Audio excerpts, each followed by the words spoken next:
grew up, I only knew Norwegians. I learned to speak one language, Norwegian. And even when I try to speak English, it sounds Norwegian. I was born here in Stavanger, and from my first cry in Norwegian, I had a whole nation state taking care of me, of my culture, of my language. So it's not strange. I have lived all my life in Norway. It's so convenient for me here. In my church, we were all white, Norwegian-speaking Norwegians. But the heart of our fellowship, it was stories and wisdom from the Middle East. It was God's revelation in the Bible. And despite 1,000 years of Bible impact on Norwegian culture, the message of the Bible, it was so different, so challenging for my identity and my lifestyle.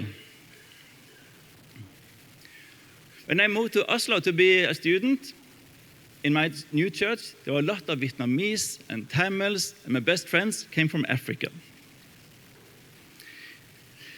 Maybe people of different ethnicities have lived together in your society for a long time. But it's also likely that the ethnic makeup of your local community is becoming increasingly diverse now. Because of globalization, urbanization, and migration of many different reasons, the world we are sent to is becoming more and more like the world of the New Testament. In Norway, 20% of the population, they are born abroad, or both parents and all grandparents are born abroad. And this percentage is increasing every year. The question is not if this is good or bad. The question is, which new mission opportunities are made possible when followers of Christ from different tribes and tongues coexist in local communities? In the Baptist Union of Norway, about 1/3 of the churches have a big majority of Norwegians. 1/3 of the churches, they are so-called migrant churches, and 1/3 we can call multi-ethnic churches. But they're also very different. They vary from accidentally multi-ethnic churches to genuinely, intentionally multi-ethnic churches. In Stavanger, the Baptists praise God in many different languages and worship styles, separately mostly. Is that okay? Or would it make the testimony of God's power and grace more trustworthy if we did it together? Many Sundays, I take my 2 youngest children to Sunday school in a Baptist church with Chin people from Myanmar. One day, a boy there, he looked at my children, turned to some other kids and said, "What do they do here?" That boy, he is a third culture kid. He is Chin, but not like his parents. He is Norwegian, but not like me. A church where he can thrive as an adult. It must be something quite different. I take my children to the Chin church where they feel like foreigners, to help them be prepared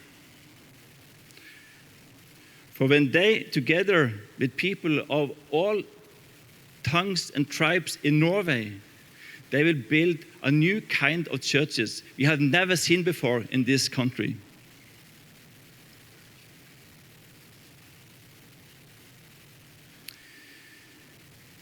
Our theology has been, be kind to foreigners.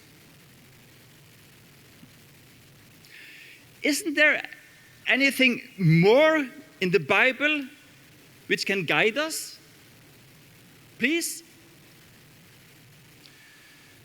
My eyes were opened by the story of the church of Antioch in Acts and Galatians. Why were they called Christians? A new kind of people, different from all the ethnicities they were born into. Why did they build multi-ethnic churches all around the Roman Empire? Were they driven by a truth deep in the gospel itself? Something I didn't learn in seminary. Their message wasn't just milk. Receive Christ, come to church, be nice, go to heaven. It was solid food. Become a child of Abraham through faith in Jesus Christ and take part in God's blessing of all ethnicities. So if you happen to be in a place with not only Norwegians, do you possibly think you maybe could develop a welcoming church culture for people who seek Jesus of all sorts of ethnicities? If you consider to give a careful yes to that question, I'm very happy to invite you to the multi-ethnic church panel discussion today in the room called Snønuten. Snønuten.